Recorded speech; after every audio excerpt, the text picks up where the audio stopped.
Hi, I'm Newton Key, and I'm in the History Department at Eastern Illinois University. I'm a British historian, that is to say I work on England, Scotland, Wales, and Ireland, and most recently done a little work on the colonies in America. I work mainly in the late 17th and early 18th centuries, that is to say the late 1600s and early 1700s. And I'm here to talk a little bit about my research. And first the question comes up is, what does a historian do? I mean, that is to say, once one's pored over the manuscripts, the pamphlets, the ballads, the newspapers from the period, what's the next step? Well, I've written on politics and religion in my period, but most recently I've been focused on the history of feasts, feasting, people getting together for dinners, and townhouses. Who was in the rich aristocratic households? How were they used? Let's look at feasts. Why should one bother about 17th century feasts and meetings?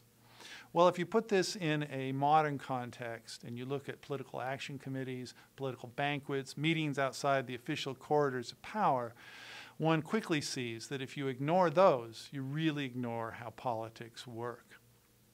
And so I've been looking at this wider political culture besides the official institutions.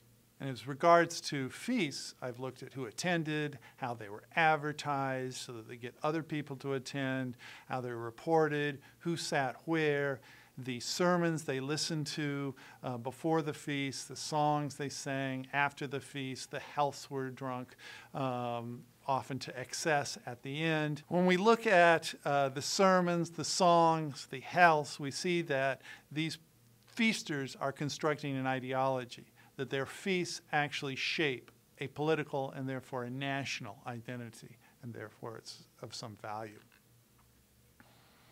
I've also been looking at the private palaces, the London aristocratic households, who met with whom and where.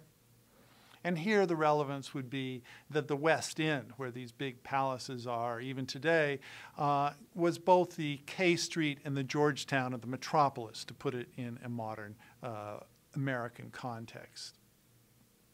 Now, as far as the noble households, does it matter who was in them?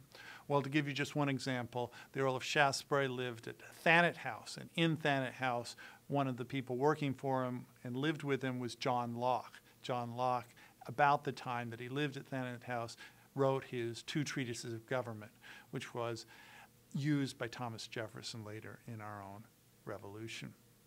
I'm also interested at the elite meeting the non-elite. In other words, to change policy, one needs to mobilize people beyond your close coterie, your close connections. How do the plebeians, the commoners, meet them? Here I'm looking at some anti-government plots, who met with whom and where. When one tries to make sense of the plotting in the 1680s, the issues are quickly familiar to us in the 21st century. Informants seek to save themselves by informing on others. There's lots of information, but of course much of it is lies. So the question is, for the historian, what can we do with all this material? Here I've been focusing on the mechanics. Who do they say met with whom, and in what places, what rooms, as these are the material that's least likely to be lied about. And I've been constructing a network of these plotters. Okay, that's the specific information, the detailed research I do, but historians also need to step back from time to time and view the wider picture. And here I'm trying to take my material to a wider context, take this story to a wider public. And I've done that this year by publishing the second edition of two books. First, a narrative history covering nearly 3 centuries of English and indeed British history. Early modern England, 1485 to 1714, a narrative history. I co-authored this with Robert Buchholz, a great professor of history up at Loyola in Chicago, and both of us saw the need for such a work in our courses, something that would be accessible to American students who hadn't necessarily had this in grade school. We also wanted to retell those stories that brought us to the subject in the first place.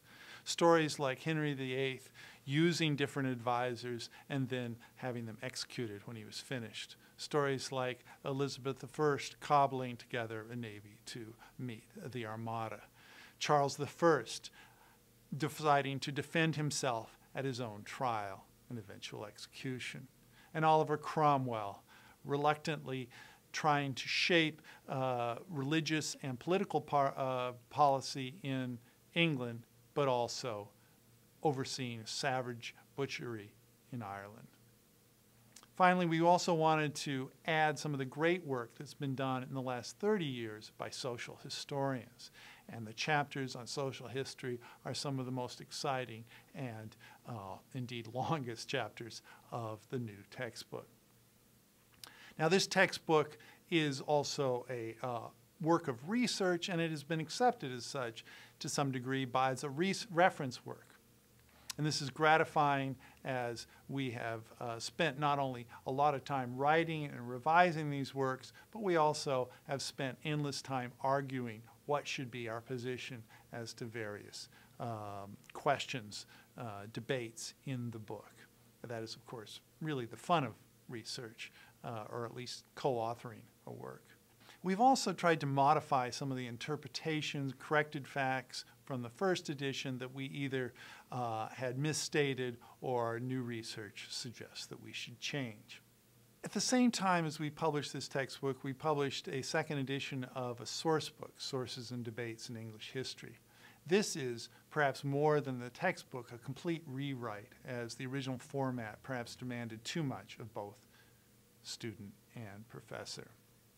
We changed dozens of sources, tried to find ones that are most exciting, most useful, and we've added explanatory headnotes.